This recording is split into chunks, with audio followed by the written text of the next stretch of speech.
Hello and welcome to Snack Decisions, the show where I help you make good snack decisions. We are in the last week of our Christmas Spectacular. I have no idea what I'm going to do next week. I've been so used to doing Christmas stuff this whole time. But we're going to go out with what I think is a bang, at least I hope it is. Hershey's Kisses Snickerdoodle. Saw them on the shelf. Snickerdoodle, sure, that's Christmassy enough. I like it. So Hershey's Kisses were first sold in 1907, and they were wrapped by hand. I can see that being a big issue because I have to unwrap these by hand. I don't have a machine. However, they did get a machine in 1921 that they could be wrapped automatically and put that little Hershey Kiss, I guess it's called a plume, in on it. 1924, they got the registered design trademark for the foil wrapping of this and the plume. And then in 1976, they received the registered trademark for the Hershey's Kisses foil wrapping. Didn't know you could do that. Pretty much sold consistently, with the exception of during World War II. So 1942, they stopped because they were rationing aluminum for the war, and they started to make the military chocolate D ration bars instead. Obviously, when the war ended, they went back to making Hershey's Kisses and selling them. It is one of the most popular ones. There are so many varieties. I don't have time to list them all. Obviously, the regular ones. They do run a Christmas commercial every year, I believe, since 1989 or 1986, something like that. Every year, it's the longest running commercial longest running Hershey commercial in history. We're going on 40 years almost at this point. So, woo, that's a big one. So yeah, Hershey's Kisses, Snickerdoodle. I didn't even know they made these. I just saw them there. Ooh.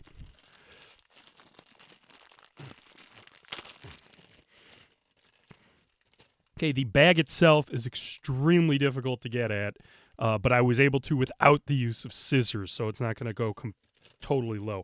The bag itself smells like a Snickerdoodle, so that is good. Now, this is a positive and a negative because this is what they look like with the wrapping. Yeah, they're individually wrapped. If I'm doing like a basket or, giving out gifts with candy in it, a couple pieces, this is the ideal thing for it. Just buy one bag, put 2 or 3 in each of them, and you're good to go. For doing something like this, I hate unwrapping these. And since this is a snack show and not a gift-giving show, I'm going to rate that on this. So the bag was kind of difficult. These individually wrapped things really suck, honestly. They should do ones that are unwrapped. That's why I don't eat shelled peanuts or pistachios or something, because, man, the work involved in that, just give me the unshelled ones, and I'll take them out. But the wrapping on this is extremely easy to get off, obviously. Looks like a white chocolate with the Snickerdoodle bunches in them. Ooh, packaging. Okay, so for packaging, this one's going to get interesting. I was able to open it without scissors, so that's good, but it was still a little bit difficult, and I was worried it was going to, explode everywhere. Individually wrapped, I really, really, really don't like, but it does keep them fresh for long. So I will give packaging a 2 out of 5 on this. I do appreciate the fact that these things will hold for a while, but getting at them kind of stinks and takes time, honestly. Okay, the bag smelled like Snickerdoodles. Let's see if these taste like Snickerdoodles. Not as snickerdoodly as I had hoped, honestly. It all depends on where you're at in bite. So if you just take a random bite, you're either going to get the white cream or the white chocolate they used, or a portion where there's actual like Snickerdoodle cookie, it looks like, in this. If you got just the white chocolate, it just tastes like a white chocolate Hershey Kiss. If you got part with the Snickerdoodle, you get a little blast of, cinnamon, sugar, and all that stuff. So it kind of varied, honestly. Even in my mouth right now, after I've eaten all of them, I still don't get, I don't taste Snickerdoodle. I taste that white chocolate or the white cream they use to make the Hershey Kiss. I would like that Snickerdoodle to last a little bit longer in my mouth, honestly, and just, ooh, hey, yeah, it's a nice Snickerdoodle flavor, but it seems to show up and then leave right away, unless, a cookie bit gets caught in my mouth, honestly, or my teeth, excuse me. Let's see. So for taste on this, I was hoping for more, but when you do get it, it's fine. So taste 3 on this. As for value, these were about $3 for the whole bag. That's a fine value. Again, my sweet spot's usually about $2. If you can get down to $2, I start going, yeah, okay, I'm going to get more of you. But you do get a fair amount, honestly. 7 pieces are 160 calories, so that does, induce a lot of snacking. I'll only be doing almost one serving here, so yay me. But yeah, for value, $3 a bag. Okay, I'll give 4 stars on $3 a bag. Yeah, I would like more snickerdoodleness on it that sticks around. But yeah, $3, that's fine for this. Maybe you could go 3 stars if you don't like snickerdoodles, honestly. But yeah, it's fine at $3 a bag. Anything more than that, it starts getting detrimental, honestly. Well, let's pair that flavor thing with another flavor beer at the snack bar. Jingle bells swing and jingle bells ring. From Cruz Blanca, this is Rompope Festiva, their festive ale, or their Christmas ale. It is a mahogany Belgian-style ale brewed with rum-soaked oak, vanilla, and cinnamon. It's inspired by the festive holiday eggnog in Mexico. I have done Cruz Blanca on the show. It was Snack 22, the Machina goth cake from Madame Zuzu's, along with the everlasting glazed donut. I did a stout on that one. But yeah, I had this at the tap room and I was kind of blown away by it. So I said, okay, it's a Christmas beer, so let's see how it plays. I think the flavor profile here would go really well. If you're looking at the camera here, looking on the screen, it looks a little dark, kind of looks like a stout. It's actually like a dark crimson or a mahogany. If I held it up to the light, you could see through it. Fair amount of head, half finger hanging around. Not too bad. Let's go in. I do get some of the base Belgian beer, maybe a little bit of a banana ester or some spice, but definitely the rum there's a rum spice coming in as well. A fair amount of cinnamon, some vanilla. Not a ton, not overbearing, but the spice is the big star here on the aroma.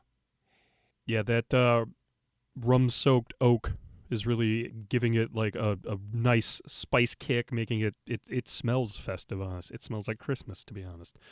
Let's see if it tastes like Christmas in Mexico.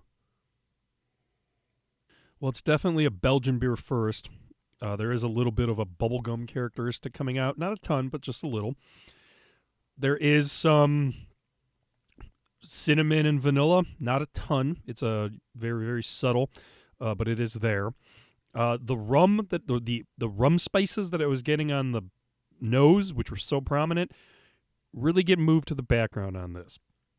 There's a little bit of a rum spice coming out at the very end of the sip that makes it does kind of taste like some festive drink, but it's not big. Everything here is done in service of the mahogany Belgian beer, the ale they used as the base. Everything's really trying to revolve around that. I would have liked one of these three, either the rum, the vanilla, or the cinnamon, to maybe spike a little bit, but what's here is really good. They're all in balance, and they work well with the base Belgian beer. I'll give this Rompope Festiva 4 out of 5 on taste.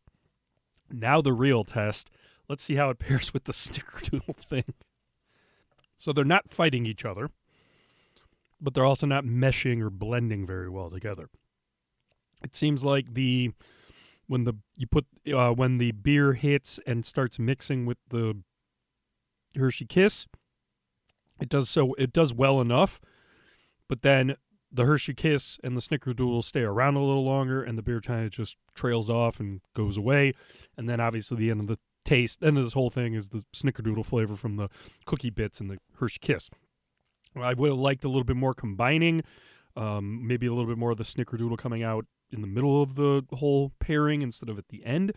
But it's not a terrible pairing, but it doesn't work as well as I would have thought, honestly. So the pairing I will give 3 stars to. Interesting with all these flavors. I was just hoping for a little bit more cohesiveness, but hey, that sometimes happens. Well, I hope you enjoyed this, and I hope you enjoyed my Christmas Spectacular. We'll have a few weeks in January to do just random things, and then I'm thinking I'm going to pick up in February with a Valentine's Day Love Fest or something. I don't know. We'll see what kind of candies come out for that. I'll be keeping my eyes out for that. Like, subscribe, follow, email me, snackdecisions@gmail.com.